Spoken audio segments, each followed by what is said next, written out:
More often than not, I cover big games that make a big splash on this channel, like The Last of Us Part 2, or Kingdom Come Deliverance, or Starfield. But today, I want to talk about an indie game that released a few months ago that not too many people are talking about, South of Midnight. South of Midnight is a whimsical folktale platformer wrapped up in a southern gothic setting and a lovely claymation stop-motion kind of art style, like a combination of Coraline and the Princess and the Frog. I love stop motion, and as a Cajun from southern Louisiana, I love the South, or well, at least bits of it, namely the food and the music and the art and stuff. I don't really like the hot weather or the other stuff, but yeah, it's my home. It's a setting rarely depicted in games, but is so rich in lore and history, and they get the vibe of the South so right, and the story deals with common Southern tropes. That is to say, dealing with complicated family relations, generational trauma, and ghosts from the past.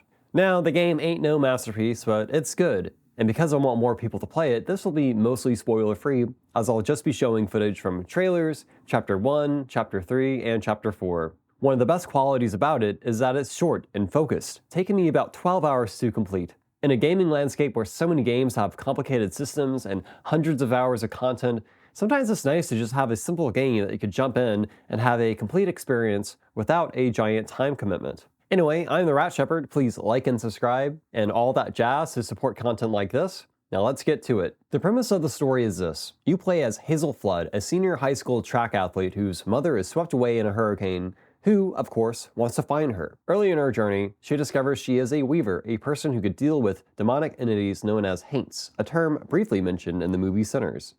Admit to it. Admit to what? That you dead. That one of them white folks out there kill you and you a haint now. There are basically spirits who have unfinished business on Earth. You know, some kind of trauma which traps them in this world. Very vindictive-like. As she travels around looking for her mother, she helps heal the land and untangle these strands which manifest haints, while occasionally being chased by a mysterious entity known as the Fog. So, a typical chapter involves arriving to a new area, discovering that her mother is not in fact there, talking to a local who is plagued with some kind of guilt or trauma of some sort, untangling the strands of trauma and collecting that energy in a bottle, then confronting the source of the pain, with often a big boss battle, but not always, and then being chased by the Fog entity until it goes away. Then it's off to the next chapter. The visuals of this game, both in raw fidelity and art style, are amazing. I had no idea I wanted a Southern Gothic stop-motion thing this badly, but wow, yeah, that hits the spot so good, man. And yeah, the soundtrack, like Sinners, is also amazing. Can you really have a good Southern piece of media without a banger soundtrack? I don't think so. Good music is such a core part of the Southern experience, and South of Midnight nails it. What's really sweet about the big boss encounters and set pieces is that the lyrics tell the story of what's happening, creating a really profound experience. For example, here's a bit of Chapter 3 when you're dealing with unraveling the pain of a guy who trapped his brother in a tree, and the song that accompanies that moment. I remember my brother, his fate was so cruel. He saw things so different, branded a fool. He found trouble often, each place we'd go. He didn't know that this was the end. The actual platforming itself is fine.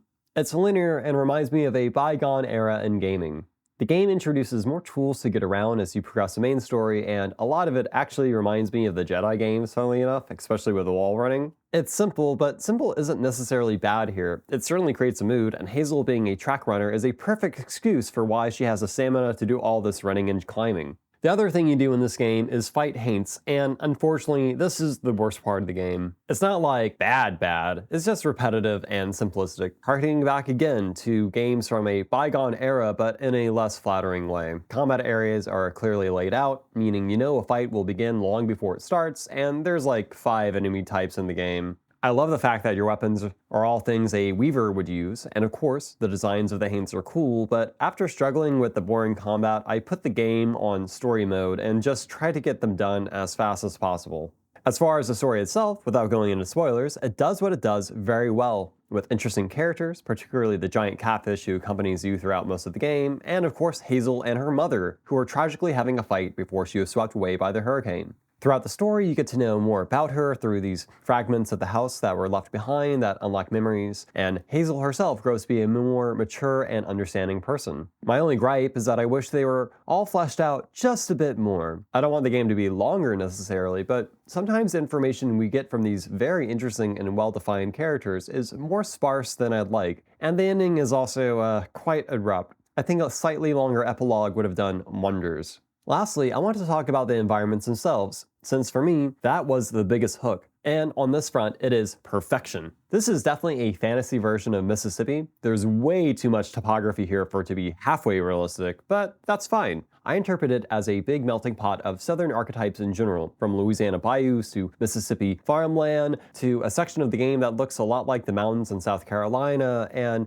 one place near the end that is definitely a fantasy dream version of New Orleans. In particular, Chapter 2 to me is just a fairy tale version of the Atchafalaya Basin, which is, by the way, the largest wetland in the country and like a 20-minute drive from my hometown. Seeing these environments was a joy, especially the notes scattered around which mention Fouflés, which is basically a southern will-o'-the-wisp and is the name of one of the most successful Cajun bands out there, as well as a reference to couillon, which is a Cajun French term for an idiot, which is one of my favorite insults to use online, by the way, because terms of service, they don't know what a couillon is, so I could just call people idiots and bully people I don't like with impunity because it's some like archaic dead French language. And of course, there are also some other references that I don't want to spoil. The world building here is just so well done, and there's a lot of depth to it, and it really resonated with me. So yeah, in summation, this is a cute and whimsical game that doesn't ask too much of your time, has a wonderful, if not super deep story with a wonderful setting and some very unforgettable music, and unfortunately, very forgettable combat. Often, fantasy stories are very European, you know, like Fable or Skyrim, so it's cool to see American Southern folktales come to life, which is a rich tapestry often ignored, and I hope more play this game. I'd love a sequel or even an animated movie or TV series. This is a world that is begging to be explored further. Anyway, I'm the Rat Shepherd, thanks for tuning in, and I hope to see you around for the next video. Thanks!